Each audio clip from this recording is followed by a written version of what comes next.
Good morning and welcome to വർത്തമാനം. ഇന്നത്തെ പ്രധാനപ്പെട്ട പത്രവാർത്തകൾ. കേരളത്തിൽ തെരഞ്ഞെടുപ്പിന് ഇനി 22 നാളുകളാണ് ഉള്ളത്. അതായത് പ്രചരണത്തിന് 21 നാളുകൾ മാത്രം. ആ നിലയ്ക്ക് 21 ദിവസത്തെ പ്രചരണ രംഗമാണ് നമുക്ക് അവശേഷിച്ചിട്ടുള്ളത്. ആ സാഹചര്യത്തിൽ ഇന്ന് തെരഞ്ഞെടുപ്പ് രംഗത്ത് നിന്ന് പത്രങ്ങൾ തരുന്ന പ്രമുഖ വാർത്ത രാഹുൽ ഗാന്ധി വയനാട്ടിൽ മത്സരിക്കും എന്ന് തീരുമാനിക്കപ്പെട്ടതാണ്. അതാണോ ഇതാണോ എന്ന സംശയത്തിലായിരുന്നു ഇതപര്യന്തം കഴിഞ്ഞ 9 ദിവസങ്ങളിലായി കോൺഗ്രസുകാർ കഴിഞ്ഞിരുന്നത്. രാഹുൽ ഗാന്ധി വരും എന്ന് പറഞ്ഞതിന് ശേഷം 9 ദിനരാത്രങ്ങളാണ് കടന്നുപോയത്. വരുമോ ഇല്ലയോ എന്ന് ഉറപ്പില്ലാതെ. പക്ഷേ ഒടുവിൽ ഇന്നലെ ICC തീരുമാനമായി. ആ തീരുമാനം AK ആന്റണി പ്രഖ്യാപിച്ചു. രാഹുൽ ഗാന്ധി തന്നെ വയനാട്ടിൽ മത്സരിക്കും. ആ നിലപാട് ഇന്ത്യൻ രാഷ്ട്രീയത്തിൽ ഗൗരവതരമായ ചില മാറ്റങ്ങൾ വരുത്തുന്നു എന്നത് മറ്റൊരു കാര്യം.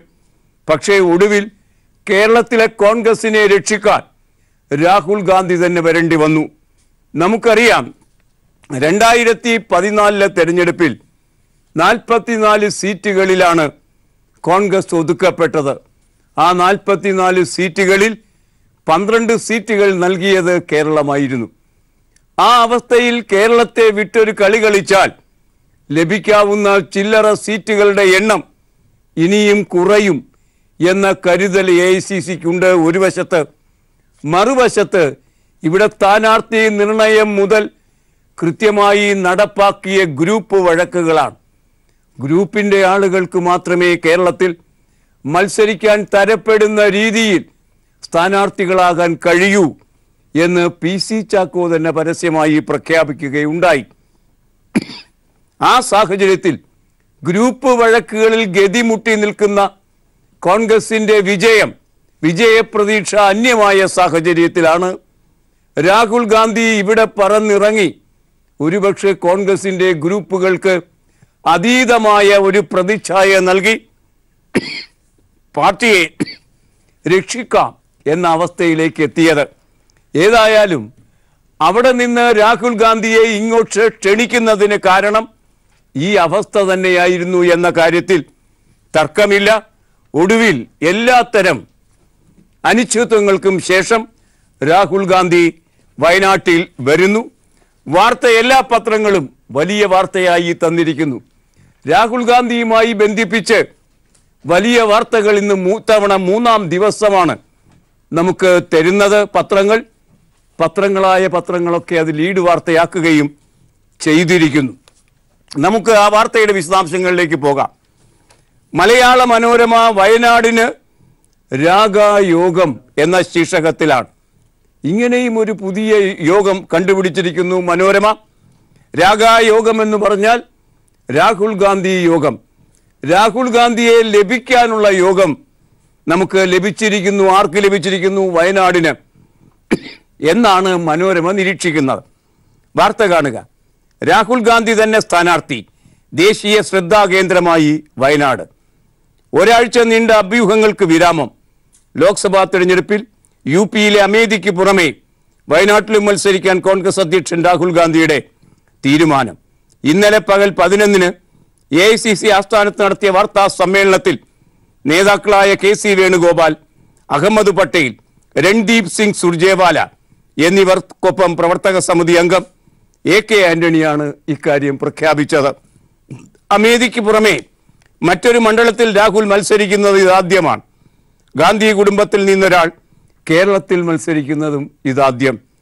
ജയിച്ചു കയറിയാൽ പ്രതിപക്ഷങ്ങളുടെ ഐക്യം സമാഗതമായാൽ രാഹുൽ ഗാന്ധി പ്രധാനമന്ത്രി സ്ഥാനാർത്ഥിയായേക്കും. ആ നിലയ്ക്ക് ഒരു പ്രധാനമന്ത്രി സ്ഥാനാർത്ഥി ആയേക്കാൻ ഇടയുള്ള ഒരാൾ കേരളത്തിൽ നിന്ന് മത്സരിക്കുന്നു എന്നതും ഇതാദ്യമാണ്. ആ നിലയ്ക്ക് പലതരം സംഭവഗതികളുടെ ഏകോപനമാണ് ഇപ്പോൾ നമുക്ക് കാണാൻ കഴിയുന്നത്. ഒടുവിൽ ഇതാ വയനാട്ടിൽ രാഹുൽ ഗാന്ധി തന്നെ വരുമെന്ന് ഉറപ്പായി.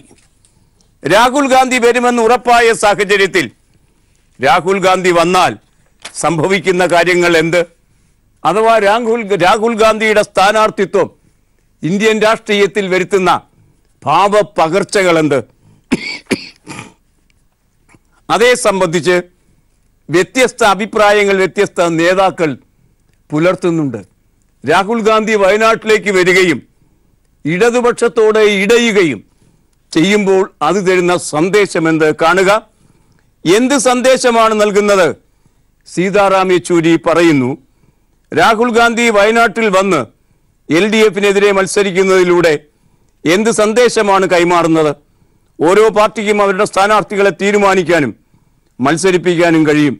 എന്നാൽ ഇതിലൂടെ എന്ത് സന്ദേശമാണ് നൽകുന്നത് എന്ന് ജനങ്ങളോട് അവർ വിശദീകരിക്കണം.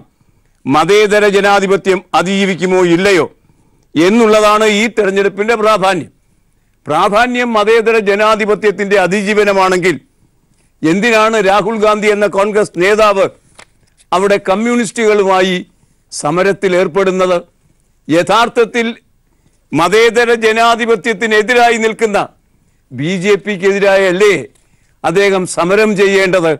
ആ നിലയ്ക്ക് കേരളത്തിൽ വന്ന് വയനാട്ടിൽ ഇടതുപക്ഷത്തെ രാഹുൽ ഗാന്ധി എതിർക്കുമ്പോൾ ആ മത്സരം തരുന്ന സന്ദേശം ജനാധിപത്യത്തിന് വിരുദ്ധമായിരിക്കും, മതേതരത്വത്തിന് വിരുദ്ധമായിരിക്കും എന്ന് സീതാറാം യെച്ചൂരി നിരീക്ഷിക്കുന്നു. ഭയന്ന് ഓടുകയാണ് അദ്ദേഹം ചെയ്തത്. രാഹുൽ ഗാന്ധി ഭയന്നോടി എന്ന് അമിത്ഷാ BJP അധ്യക്ഷൻ പറയുന്നു. അമേഠിയിലെ പരാജയ ഭീതിയാണ് രാഹുലിനെ ഒടുവിൽ വയനാട്ടിലേക്ക് എത്തിച്ചത് എന്ന് അദ്ദേഹം കാണുന്നു. അമേഠിയിലെ വികസന പ്രവർത്തനങ്ങളെപ്പറ്റി അവിടുത്തെ വോട്ടർമാർ ചോദിക്കുമെന്ന് ഭയന്നാണ് രാഹുൽ വയനാട്ടിലേക്ക് ഓടി രക്ഷപ്പെട്ടത്. രാഷ്ട്രീയ ധ്രുവീകരണം ഉണ്ടാക്കി വിജയിക്കാനാണ് രാഹുൽ കേരളത്തിലേക്ക് പോയത് എന്ന് അമിത്ഷാ BJP അധ്യക്ഷൻ പറയുന്നു. രാഹുൽ ഗാന്ധി കേരളത്തിൽ വരുമ്പോൾ അദ്ദേഹത്തിന്റെ കേരളത്തിലെ സ്റ്റാറ്റസ് എന്താണ്? പിണറായി വിജയൻ കേരളത്തിലെ മുഖ്യമന്ത്രി നിരീക്ഷിക്കുന്നു. കൗതുകകരമായ നിരീക്ഷണം. അദ്ദേഹം 20 പേരിൽ ഒരാൾ മാത്രമായിരിക്കും. അതിനപ്പുറം വലിയൊരു പ്രസക്തിയൊന്നും ഈ കാര്യത്തിൽ നൽകേണ്ടതില്ല എന്ന നിസ്സാരതയാണ്. ഏതായാലും പിണറായി വിജയൻ അങ്ങനെ ഒരു നിസ്സാര ഭാവത്തോടെയാണ് അദ്ദേഹം അതിനെ വീക്ഷിക്കുന്നത്. വയനാട്ടിലെ കോൺഗ്രസ് സ്ഥാനാർത്ഥി രാഹുൽ ഗാന്ധി UDFന്റെ 20 സ്ഥാനാർത്ഥികൾ ഒരാൾ മാത്രമാണ്. രാഹുലിനെ നേരിടാനുള്ള കരുത്ത് LDFനുണ്ട്. നേരത്തെ പറഞ്ഞതുപോലെ തന്നെ ഇടതുപക്ഷത്തെ നേരിടുന്നതിന് വേണ്ടിയുള്ള നീക്കമായിട്ടേ ഇതിനെ കാണാൻ സാധിക്കൂ. രാഹുലിനെ തോൽപ്പിക്കാനാകും ശ്രമിക്കുക.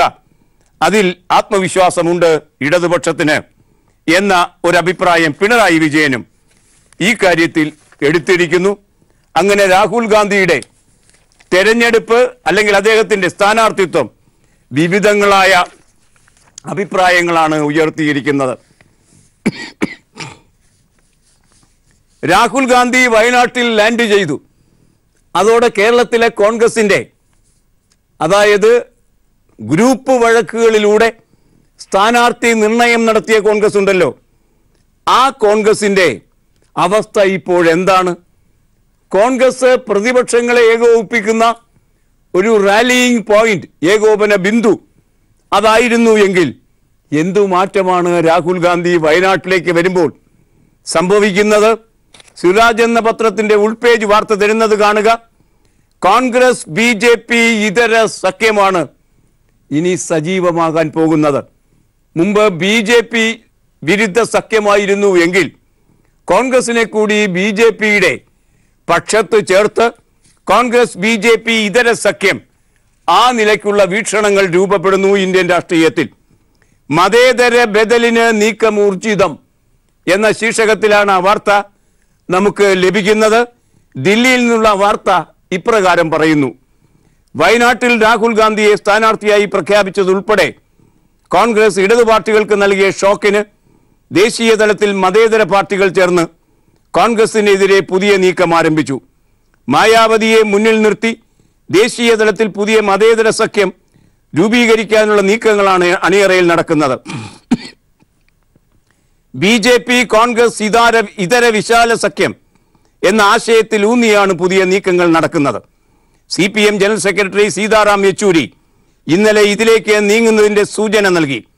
തെരഞ്ഞെടുപ്പിന് മുമ്പ് സഖ്യം സാധ്യമാക്കാൻ കഴിഞ്ഞില്ലെങ്കിലും തെരഞ്ഞെടുപ്പിന് ശേഷം ഒരുമിച്ച് ഒരു മുന്നണിയായി ആയേക്കും.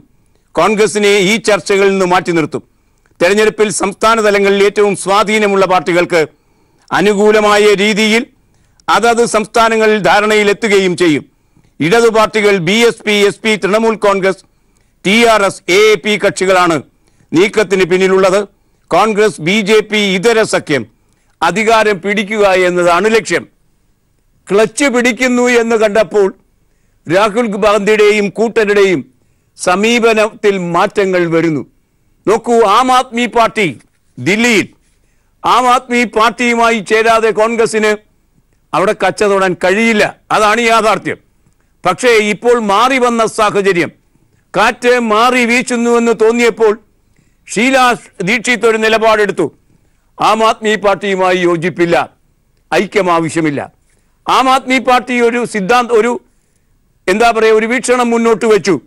7 സീറ്റുകൾ 3+3+1 3 സീറ്റ് ആം ആദ്മി പാർട്ടിക്ക്. ദില്ലിയിൽ 7 ലോക്സഭാ സീറ്റുകളാണുള്ളത്. 3 എണ്ണം ആം ആദ്മി പാർട്ടിക്ക്, 3 എണ്ണം കോൺഗ്രസിന്, 1 എണ്ണം ഒരു പൊതു സ്വതന്ത്രന്. 3+3+1 എന്നൊരു സമീപനം ആം ആദ്മി പാർട്ടി എടുത്തപ്പോൾ കോൺഗ്രസ് അത് അംഗീകരിച്ചില്ല.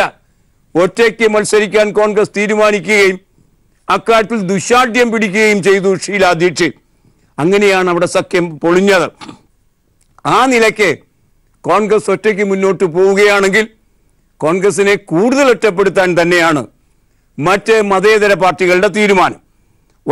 വാർത്ത ഇപ്രകാരം: വയനാട്ടിൽ രാഹുൽ ഗാന്ധിയെ സ്ഥാനാർത്ഥിയായി പ്രഖ്യാപിച്ചതുൾപ്പെടെ കോൺഗ്രസ് ഇടതു പാർട്ടികൾക്ക് നൽകിയ ഷോക്കിന് ദേശീയ തലത്തിൽ മതേതര പാർട്ടികൾ ചേർന്ന് കോൺഗ്രസിനെതിരെ പുതിയ നീക്കം ആരംഭിച്ചു. മായാവതിയെ മുന്നിൽ നിർത്തി ദേശീയ തലത്തിൽ പുതിയ മതേതര സഖ്യം രൂപവത്കരിക്കാനുള്ള നീക്കങ്ങളാണ് അണിയറയിൽ നടക്കുന്നത്. BJP, കോൺഗ്രസ് ഇതര വിശാല സഖ്യം എന്ന ആശയത്തിലൂന്നിയാണ് പുതിയ നീക്കങ്ങൾ നടക്കുന്നത്. CPM general secretary Sitaram Yechury ഇന്നലെ ഇതിലേക്ക് നീങ്ങുന്നതിന്റെ സൂചന നൽകി. തെരഞ്ഞെടുപ്പിന് മുമ്പ് സാധ്യമാക്കാൻ കഴിഞ്ഞില്ലെങ്കിലും ഈ നേരത്തെ സൂചിപ്പിച്ചത് മാതിരി വ്യത്യസ്ത രീതിയിൽ സംസ്ഥാന അടിസ്ഥാനത്തിലുള്ള റാലിയിങ് ആണ് നടക്കുന്നത്. അത് പുതിയൊരു മാറ്റമാണ് ഇന്ത്യൻ രാഷ്ട്രീയ സാഹചര്യത്തിൽ. ആ മാറ്റത്തിന് കാരണമായി തീർന്നത് കൃത്യമായും കോൺഗ്രസിന്റെ ഈ കാര്യത്തിലുള്ള സമീപനത്തിലെ മാറ്റമാണ്. ആ നിലയ്ക്ക് കോൺഗ്രസ് വിശ്വാസ്യത നഷ്ടപ്പെടുത്തുന്നു എന്നാണ് ഇതര പ്രാദേശിക മതേതര കക്ഷികളുടെ നിലപാട്. രാഹുൽ ഗാന്ധിയുടെ സ്ഥാനാർത്ഥിത്വം പ്രഖ്യാപിക്കുന്ന സന്ദേശം എന്ത്? അതേ സംബന്ധിച്ച വാർത്ത ദേശാഭിമാനി ഇന്ന് ഒന്നാം പുറത്ത് തന്നെ തന്നിരിക്കുന്നു. ദേശാഭിമാനി എന്താണ് പറയുന്നത്? രാഹുൽ ഇങ്ങോട്ട് വരുമ്പോൾ അത് അഭിവഞ്ചിപ്പിക്കുന്ന സന്ദേശത്തെ സംബന്ധിച്ച ദേശാഭിമാനിയുടെ ഒന്നാം പുറ വാർത്ത, ആദ്യ വാർത്ത.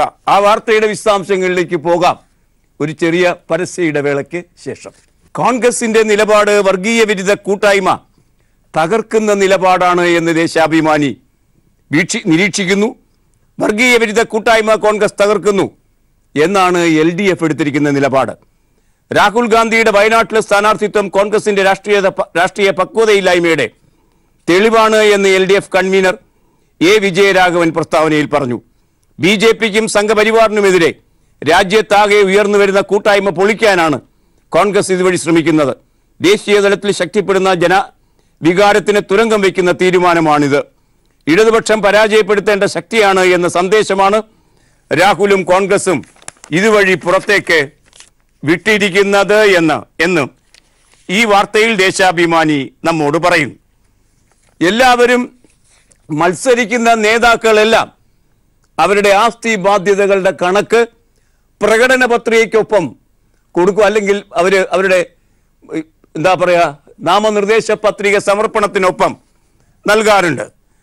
ഇപ്പോൾ അത്തരം കണക്കുകളുടെ പ്രളയ പ്രവാഹമാണ്. നേതാക്കളുടെ ആസ്തി എത്രയാണ്? അമിത്ഷായുടെ ആസ്തിയിൽ 3 മടങ്ങ് വർധന, ഭാര്യയുടെ ആസ്തി 16 മടങ്ങ് കൂടി. വാർത്ത ദേശാഭിമാനി ഒന്നാം പുറത്ത് തരുന്നു. അധികാരത്തിലെത്തിക്കഴിഞ്ഞാൽ പണം തനിയെ വന്നുകൊള്ളും. BJP അധ്യക്ഷൻ അമിത്ഷായുടെ ആസ്തിയിൽ 7 വർഷത്തിനിടെ 3 മടങ്ങ് വർധന. കഴിഞ്ഞ വർഷം മാത്രം 4.5 കോടി രൂപയുടെ വർധനയുണ്ടായി എന്ന് നാമനിർദ്ദേശ പത്രികയ്ക്കൊപ്പം സമർപ്പിച്ച സത്യവാങ്മൂലത്തിൽ പറയുന്നു. 2012 11.79 കോടി രൂപയുടെ ആസ്തി 2019 അതായത് 7 വർഷത്തിന് ശേഷം 38.81 കോടി രൂപയായി. 2017 34.31 കോടി രൂപയായിരുന്നു ആസ്തി. ഭാര്യ സോണാൽ ഷായുടെ ആസ്തി 5 വർഷം കൊണ്ട് 16 മടങ്ങ് വർദ്ധിച്ചു. തൻ്റെ പേരിൽ 4 ക്രിമിനൽ കേസ് നിലവിലുണ്ടെന്നും കോമേഴ്സ് ബിരുദ പഠനം പൂർത്തിയാക്കിയില്ലെന്നും അമിത്ഷാ സത്യവാങ്മൂലത്തിൽ പറയുന്നു. BJP നേതാക്കളുടെ, പ്രത്യേകിച്ചും പ്രധാനമന്ത്രിയുടെയും അതുപോലെ സ്മൃതി ഇറാനിയുടെയും ഒക്കെ അവരുടെ അവരുടെ എന്താ പറയുക, ഈ പരീക്ഷയിൽ എന്ത് മികവാണുള്ളത് അതൊക്കെ പറഞ്ഞാൽ വിശ്വസിക്കാൻ കഴിയാത്ത അവസ്ഥയാണ്. ഏതായാലും ഇക്കാര്യത്തിൽ പരാജയപ്പെട്ടതിൻ്റെ സർട്ടിഫിക്കറ്റാണ് അമിത്ഷാ നൽകിയിരിക്കുന്നത്. ബിരുദ പഠനം പൂർത്തിയാക്കിയില്ല എന്ന് അമിത്ഷാ പറയുന്നു.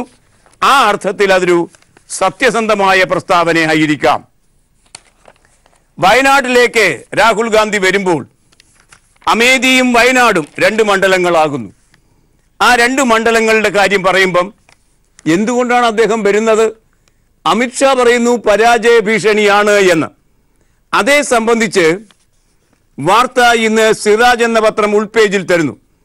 വയനാട് പിടിച്ചത് സുരക്ഷിത മണ്ഡലം എന്ന നിലയിൽ, അല്ലാതെ അടുത്തടുത്തുള്ള മണ്ഡലങ്ങളിൽ ഭൂമിശാസ്ത്രപരമായി അടുത്ത് കിടക്കുന്നു തമിഴ്നാട്, ഭൂമിശാസ്ത്രപരമായി തൊട്ടുകിടക്കുന്നു കർണാടക തുടങ്ങിയ വലിയ വാദങ്ങൾ പറയുന്നെങ്കിലും അമേഠി കഷ്ടിയാണ്. അമേഠി കഷ്ടിയായി തീർന്നപ്പോൾ ജയിച്ചല്ലേ പറ്റൂ. അങ്ങനെ വരുമ്പോൾ കേരളത്തിൽ വലിയ കുഴപ്പമില്ല. BJPയുടെ വലിയ ആക്രമണ കുഴപ്പങ്ങളില്ലാത്ത സംസ്ഥാനമാണ്. വയനാടാണെങ്കിൽ ജയിക്കുന്ന സംസ്ഥാനവുമാണ്.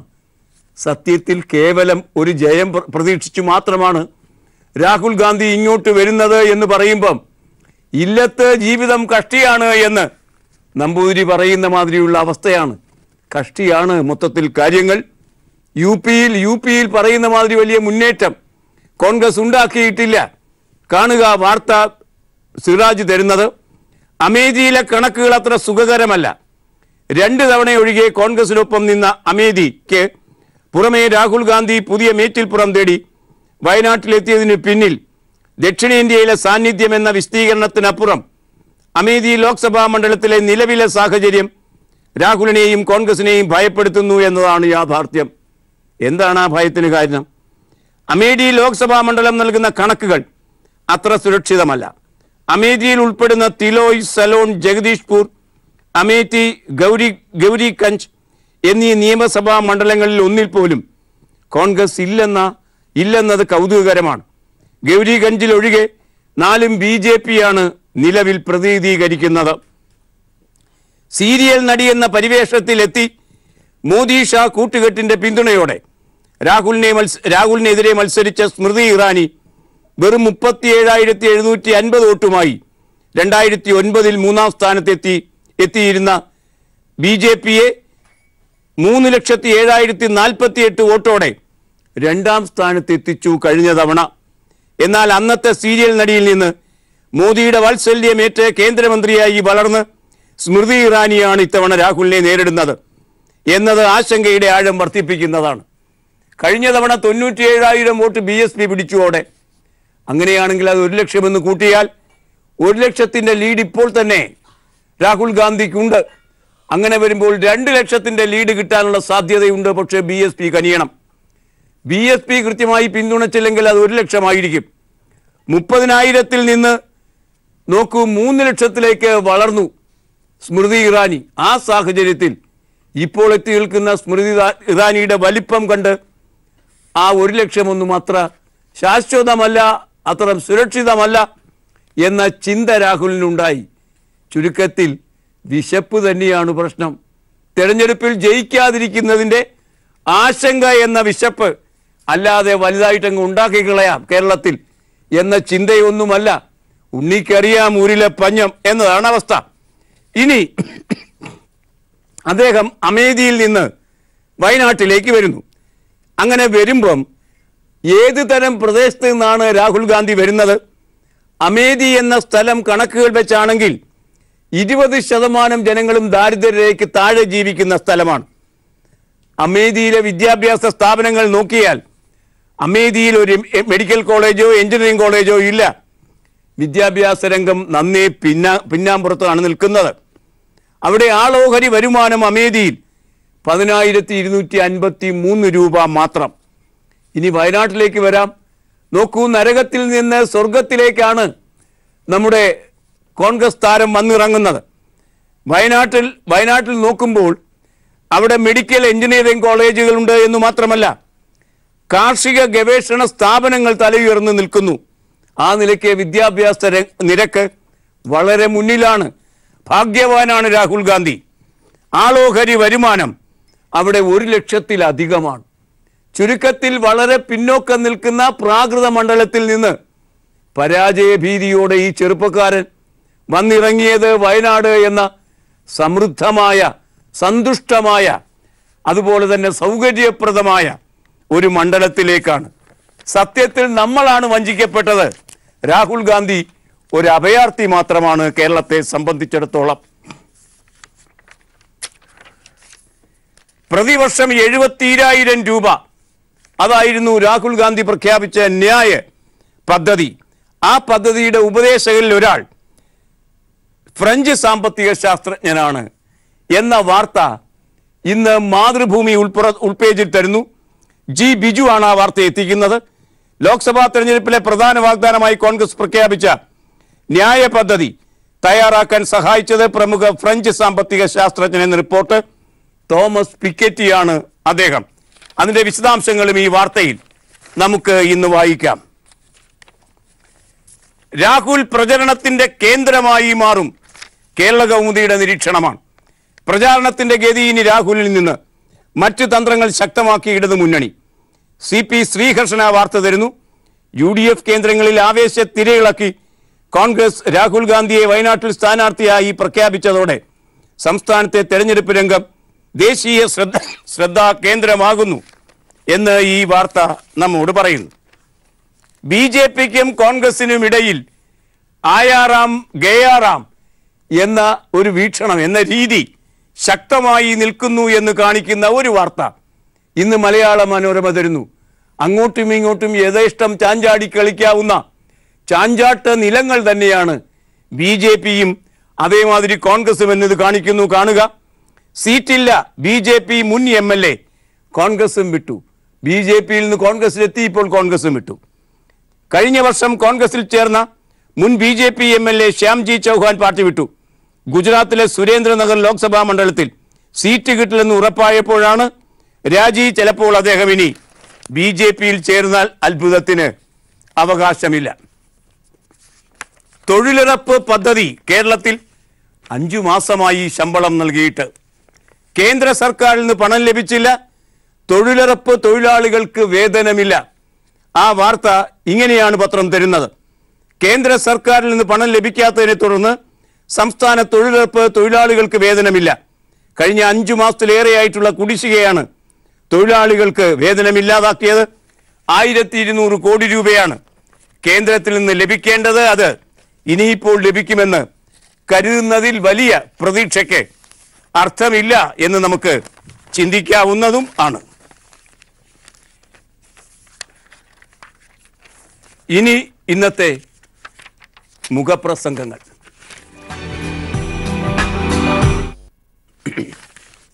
ഇന്ന് സിറാജ് എന്ന പത്രം സ്ഥാനാർത്ഥി നിർണയത്തിന് ശേഷം സംഭവിച്ചിരിക്കുന്ന സ്ത്രീകളുടെ പ്രാതിനിധ്യത്തെ സംബന്ധിച്ചൊരു മുഖപ്രസംഗം തരുന്നു. അങ്ങേയറ്റം ആലോചനാമൃതമാണ് ആ മുഖപ്രസംഗം. സ്ഥാനാർത്ഥി പട്ടികയിലെ സ്ത്രീ പ്രാതിനിധ്യം, പൊതുരംഗത്തെ സ്ത്രീകളുടെ മുന്നേറ്റത്തിന്റെ അനിവാര്യതയെക്കുറിച്ച് പറയുമ്പോൾ 100 നാവാണ് നേതാക്കൾക്കൊക്കെയും. ലിംഗസമത്വമെന്ന ബാനർ ഉയർത്തിപ്പിടിച്ച് ഒട്ടേറെ വനിതാ സംഘടനകൾ പ്രവർത്തിക്കുന്നുണ്ട്. രാജ്യത്ത് മിക്കവാറും രാഷ്ട്രീയ പാർട്ടികൾക്കും വനിതാ സംഘടനകളുണ്ട്. എന്നാൽ നിയമനിർമ്മാണ സഭകളുടെ സ്ത്രീ പ്രാതിനിധ്യം തുലവും വിരളമാണ്. 2014 തെരഞ്ഞെടുപ്പിൽ രാജ്യത്തെ പ്രമുഖ കക്ഷികളായ ഇന്ത്യൻ നാഷണൽ കോൺഗ്രസ് 33, BJP 20 വനിതകളെ മാത്രമാണ് മത്സരരംഗത്ത് ഇറക്കിയത്. സമാജ്വാദി പാർട്ടി 16, ആം ആദ്മി പാർട്ടി 39, വനിതാ നേതാക്കളായ മമതാ ബാനർജിയും മായാവതിയും നേതൃത്വം നൽകുന്ന തൃണമൂൽ കോൺഗ്രസും BSPയും യഥാക്രമം 12ഉം 16ഉം എന്നിങ്ങനെയാണ് മറ്റ് ചില കക്ഷികൾ രംഗത്തിറക്കിയ വനിതാ സ്ഥാനാർത്ഥികളുടെ എണ്ണം. കേരളത്തിലെ 2,54,811,711 വോട്ടർമാരിൽ 1,31,11,189 സ്ത്രീകളാണ്. സംസ്ഥാനത്തെ ഇടത് വലത് BJP എന്നീ 3 കക്ഷികളുടെ 60 സ്ഥാനാർത്ഥികളിൽ സ്ത്രീകളുടെ എണ്ണം കേവലം 6 മാത്രമാണ്. സ്ത്രീകൾക്ക് വിജയസാധ്യത കുറവാണെന്നാണ് അവരെ തഴയുന്നതിന് പറയുന്ന കാരണം. ആ കാര്യത്തിൽ സ്ത്രീകളുടെ മുന്നോട്ടുള്ള വരവ് അനിവാര്യമായിരിക്കുന്നു. ഇനി ഇന്നത്തെ ചിത്രം. അരുവിക്കര ഡാം തിരുവനന്തപുരം നഗരത്തിലേക്കുള്ള കുടിവെള്ളത്തിന്റെ ജലസ്രോതസ്സാണ്. അവിടെ ജലനിരപ്പ് താഴ്ന്നാൽ തിരുവനന്തപുരം ദാഹിക്കും. ഈ ചിത്രം കാണുക. ഇത് അരുവിക്കര ഡാമാണ്. അവിടെ ജലനിരപ്പ് താഴ്ന്നു പോയിരിക്കുന്ന ഇതിൻ്റെ ചിത്രം ഇന്നലത്തെ മലയാള മനോരമയാണ് നമുക്ക് തരുന്നത്. ഈ ചിത്രത്തോട് ഇന്നത്തെ വർത്തമാനം സമാപിക്കുകയാണ്. Nice day, good bye.